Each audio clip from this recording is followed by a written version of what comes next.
In the same room. Wow.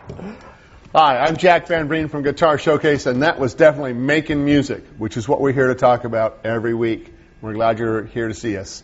With us today, Dave Hatchell, who's a promoter doing some great things with progressive metal in the Bay Area. And Dave, tell me a little bit about this show that you've got coming up. Absolutely, thanks. This is the inaugural Bay Area Rockfest, or Barfest for short, as you might say. And if you're really creative, I'm sure you get barf out of that somewhere. That's probably why the name has never been used in the Bay Area before, but I'm here to make it happen. So this all started out, obviously the Bay Area has had just a fabulous history in bringing a lot of diverse acts together, Bill Graham days and so forth from the 60s, and putting a variety of bands on the bill to have, Dr. John, Canned Heat, and B.B. King, and Led Zeppelin all on the same bill. It was just amazing. So the spirit of that is still here with progressive rock in the genre of what it is today. I mean, the fact is the festival circuit and the bands that are playing over there are generally in Europe and overseas and places like that. So this is a 2-day festival that's really kind of focusing on this particular genre. So there are bands like Zero Hour that are here in the Bay Area, bands that are the best of this genre, both nationally and also internationally. There'll be some bands from Germany and the UK and Australia all making their debut appearances here in the U.S. So cool. It's a really exciting concept, and this music does so well overseas. We're trying to kind of bring it back here, bring back rock and roll to the Bay Area. It's as simple as that. Whatever you call it, whether it's progressive or power metal or whatever genre it is, hey, it's all just good, clean rock, man. And it's like this is what's gonna work really well here. And the Bay Area is a good place for that. I saw Deep Purple's first appearance at the Fillmore. Wow. They were second on the bill. Yeah. And that was, you can do the math on that one. It was a magic night. It was. So yeah, that's what we're trying to do here. I mean, these are all, longer sets. I mean, this is each day this is going to go about 7 to 8 hours, starting at 6 in the evening and go until 2 in the morning. And so all the bands will have longer sets and be featured. The festival itself will be May 4th and May 5th, the Independent in San Francisco. What part of the city is that in? I guess you would say that's kind of lower USF area. It's on Divisadero. It's over there by Division Fell, kind of close to the Haight. So has that good feel in there too. That good music vibe. Yeah. It's an old club. It's been around for a long time. It used to be the Justice League. They used to do like all kinds of great hip hop and Destiny's Child and all that kind of stuff here. And the owners who've taken over have redone it and done a great job and made it the best club in the city, I think, for as far as sound goes and as far as atmosphere. So. That's the great thing about this kind of music. You need some really good sound in order to make it happen, and that club totally has it. So is it a good-sized room? It seats about 550 people. Okay, so getting tickets in advance would be a good idea because it could sell out. Yeah, no, it's a two-day festival ticket, so you're paying $85 to see all the bands on the festival. So. Great. That's killer. You go to see a mainstream show and it's $100 for 3 hours of open. $100 for less than that. Now you can go see a band, go grab some barbecue across the street, come on back, see the other bands. There'll be plenty of time to go do everything. So it's excellent. And there's lots of good food down there too. Right? Absolutely. I'm a Texan, so I've got to have my barbecue fix across the street. There's a reason for that. There's a reason for the room. Okay, excellent. So that's the concept of the festival. This kind of all started with a lot of us kind of got together and said, wouldn't it be great to bring this type of music to the Bay Area? There's a huge festival in Atlanta which does a great job called Prog Power USA. They bring a lot of these bands in from around the world. They sell out every single time.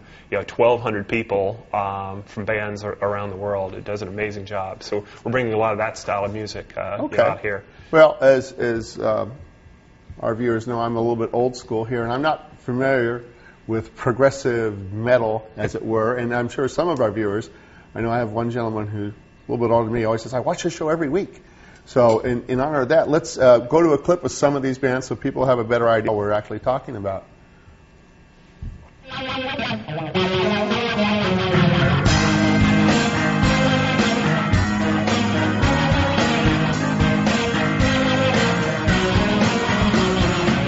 Like a star with a blue moon rising, you complain but you keep surprising yourself. Like a dog who's been kicked all over, try to quit but you can't stop kicking yourself.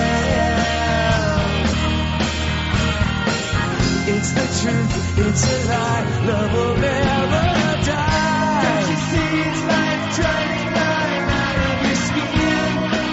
You're like a butterfly fighting the wind. Well, don't you see it's like trying to climb out of your skin?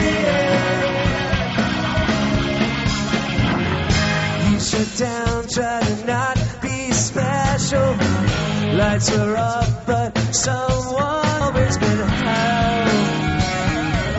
May as well I resist temptation. Plug yourself in the wall, light up the town. Time is up, it's alive. Take this dream and drive. Don't you see it's like trying to climb out of your skin? Fellas, you're like a butterfly fighting the wind. Don't you see it's like trying to climb out of your skin? You're like a butterfly fighting the wind. Excellent stuff. And, you know, I have to admit, when it was first brought to me that we were going to do this show, and I'm going, metal, okay, you know.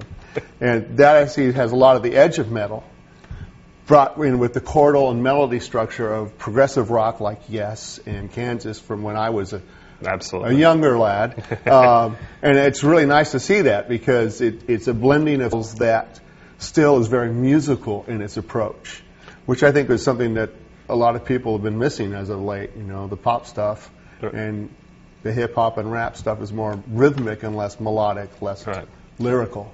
You're dead right. That's a band called Spock's Beard, actually, a wonderful name. That is one of the forerunners of the progressive rock movement today. And you're right, they absolutely draw on their influences from Kansas and Yes and Genesis and Marillion, and have just incredible, and kind of definitely blend it with that harder edge too. They're one of the headliners of the festival. Spock's Beard has been around for about almost 15 years. They've toured with Dream Theater, one of the big names in the progressive rock and metal business, and so they're really an exciting band. I mean, lots of good keyboards, very epic songs. That was a song which I believe runs about 20 minutes. So there's some of the old album sides. Remember that, whole album side of one song is very much in the vein of what they're doing. So they're actually going to be the headliner on the Friday night of the festival. Excellent. So they're incredible bands. Looking forward to having them. And that's really the theme behind it all. I mean, all of this has some great licks and some great kind of metal edge to it, but it's all very melodic. It's all things that if you kind of left music behind 15 years ago, when in the 80s or something like that, you'd come to this show and very much enjoy listening to a lot of the bands.